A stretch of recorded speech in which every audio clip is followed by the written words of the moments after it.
Maraming nagtatanong lagi sa programa ko kung bakit pabalik-balik ang sakit.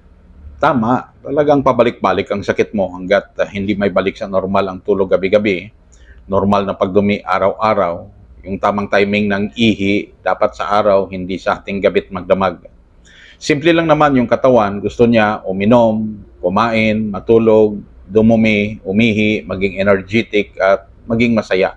Ibig sabihin, unahin mo na solusyonan ang tulog, yung pagdumi, yung ihi na maging normal para ang katawan maging normal din at energetic. Walang sakit na mag-develop.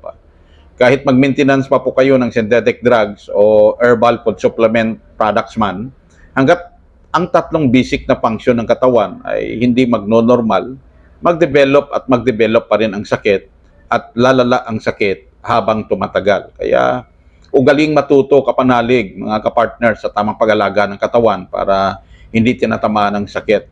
At nag-enjoy tayo sa buhay dahil walang sakit na nararamdaman. Keep happy, enjoy your moments every day. Be inspired sa ano man ang ginagawa sa buhay. At isipin lagi na nandyan si Lord at nabubuhay dahil mag-serve kay Lord para maging stress-free. Tandaan po ninyo mga kapartners, protection and prevention is better than cure. Kaya inimbitahan ko po kayo sa mga scheduled Alternative Health and Livelihood Seminar ko. Meron po tayong Chief Edel Alternative Health and Livelihood o Alive Center. Nasa Cubao, Quezon City at meron tayong Cebu City. Nawa, ang konting kaalaman na to ay maging gabay po ninyo para manatiling malakas at energetic, hindi masakitin. Maraming salamat po at mabuhay kayong lahat.